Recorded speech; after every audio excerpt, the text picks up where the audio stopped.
Gracias. Mire, debido a la importancia del tema del momento, esta mañana decidimos cambiar el formato de nuestra mesa de análisis y le pedimos a un especialista, al doctor Raimundo Tenorio, que nos acompañe para que le explique a usted puntualmente lo que significa, lo que parece el principio o el inicio de una guerra comercial.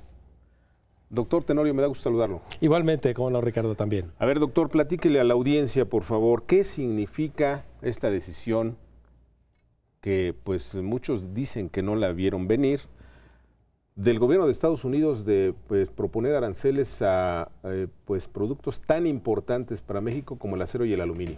Bueno, si algún país se ha caracterizado en la historia económica reciente por dar libertad de comercio, ha sido los propios Estados Unidos.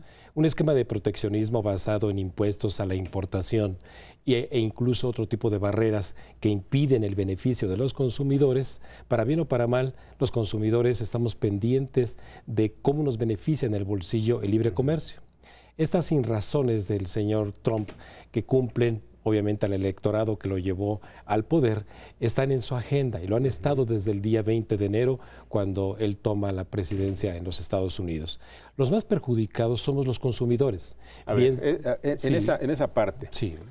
¿Por qué si sube el precio, porque al final de cuentas se pone un arancel que incrementa el costo del acero y del aluminio, ¿por qué a mí me afecta en mi bolsillo? Porque el importador que trae esos bienes desde el exterior tiene que entregarle a la autoridad hacendaria un impuesto, que es ese arancel. Entonces se incrementa el precio de factura en el cual habrá que comercializar esos bienes en el interior.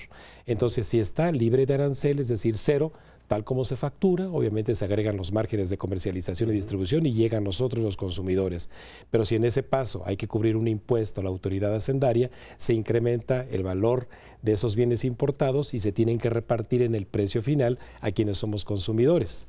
En este caso, igual ocurre para aquellos países en los cuales incluso hay aranceles a la exportación. Sí, claro. Así es. A ver, ¿le pega directamente el asunto del acero y el aluminio a industrias como la de la construcción? Así es. 68% del consumo de acero va a la industria de la construcción. Muchísimo. Sí. El aluminio también a la industria de la construcción. También a la industria de la construcción y a la industria automotriz. El acero y el aluminio también a la industria automotriz. También, sí. Además, por ejemplo, si yo quiero comprar hoy una lavadora a un centro de lavado, o algún otro de estos, un refrigerador, sí. pega directamente. Sí, porque los componentes de las materias primas y las materias intermedias provienen de aceros especializados o aceros laminados, como lo vemos, por ejemplo, en herramientas, en algunos materiales metalmecánicos, en algunas refacciones que compramos nosotros para esos electrodomésticos, tienen estos componentes de aluminio y de acero. A ver, ¿se le puede dar una idea a la audiencia de cuánto se incrementaría, por ejemplo, si yo quería comprar hace 2, 3 días un departamento y lo quiero comprar hoy, se incrementa? ¿Cuánto estaríamos pensando? ¿Hay una idea? Sí, bueno, de acuerdo a la información que hasta hoy se ha dado, si pensamos en razón de los consumidores norteamericanos, ellos tendrían que pagar un 25% más en los precios finales de aquellos bienes provenientes de acero y de aluminio que se importen desde México. O sea, los automóviles, por ejemplo. Por ejemplo, y materiales de construcción y algunas otras herramientas, por ejemplo, que consumen mucho en los Estados Unidos. Los Estados Unidos son deficitarios en la producción de acero y aluminio. Tienen que importarlo de países como Canadá, como México y como la Unión Europea. Por eso es que también esto afecta a los países europeos, Francia, Alemania, Italia fundamentalmente. Y en el caso de México, la importación de acero que hacemos es de aceros muy especializados que están siendo consumidos por la industria aeronáutica, que se encuentra, por ejemplo, en el centro del país, que está armando en Querétaro, de algunos otros aceros especializados para electrodomésticos. Nosotros, incluso también en la producción de acero, tenemos capacidad sobrada. Al año tenemos una capacidad instalada de 26 a 28 millones de toneladas y la capacidad que se está ocupando es de 18 a 19 millones. Es decir, sí hay capacidad todavía para producir acero en México. ¿Qué significa la respuesta que da México específicamente? ¿Responde con digamos, el mismo bofetón, pero con otros productos. Sí. ¿Esto se puede equiparar? Porque vi muchos comentarios de gente que entiendo que no sabía nada del tema, sí. Pero ¿cómo es esto? Platíquenos. Ya estaba preparado desde luego la Secretaría de Economía para este tipo de decisión de los Estados Unidos. ¿No fue una sorpresa? No, no fue una sorpresa. Tan es así que inmediatamente se dio a conocer por parte de la Secretaría de Economía esos bienes que tendrían una aplicación de un arancel para que ahora provenientes de Estados Unidos como manzanas, uvas, arándanos, quesos, carne de puerco y algunos aceros también especializados tengan este impuesto a la importación. Es decir, si nos afectan el flujo comercial en aproximadamente 2,000 millones de dólares de acero que se envía hacia los Estados Unidos. Pero los consumidores, ¿verdad? Quizás en esta mañana, cuando se están desayunando ahorita manzanas, a lo mejor para dentro de 2 meses que haya que consumir esas manzanas en el desayuno, el arándano, tengamos un incremento de precio. Pero aquí viene la buena noticia. Sí. Es decir, los Estados Unidos no son nuestro único proveedor de estos bienes.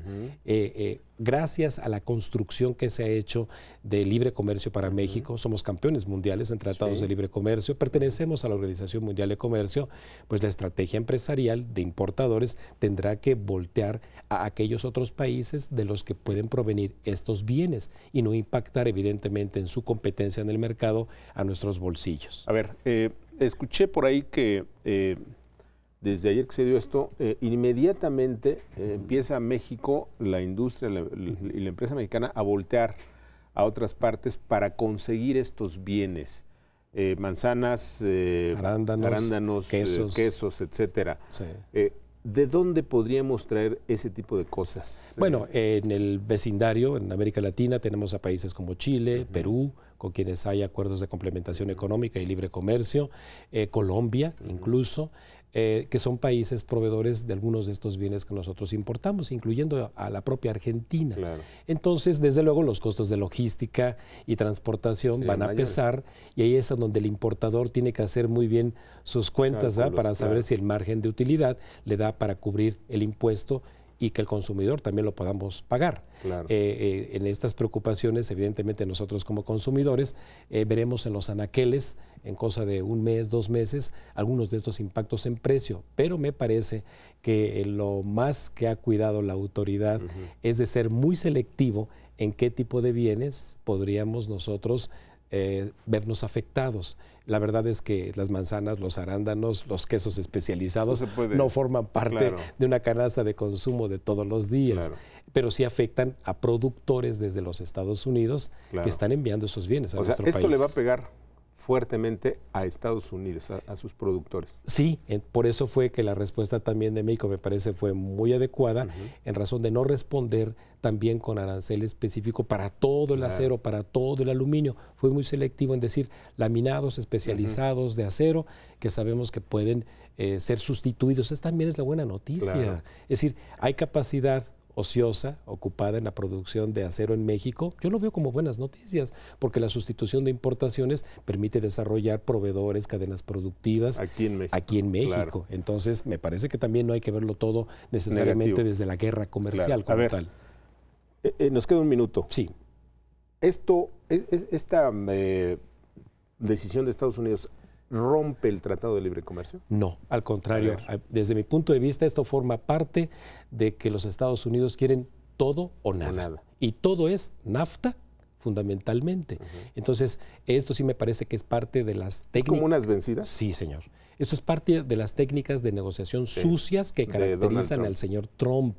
Entonces, no va a quemar también todos sus cartuchos. Él va por el paquete completo, migración, NAFTA.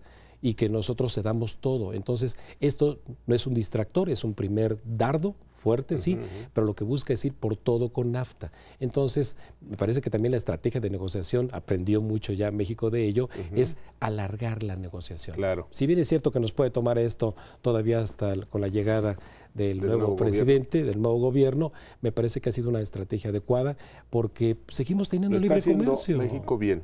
Desde mi punto de vista, sí lo está haciendo bien. Muy bien. Sí. Doctor, se nos terminó el tiempo. Al contrario, un gusto como siempre, Ricardo. Gracias.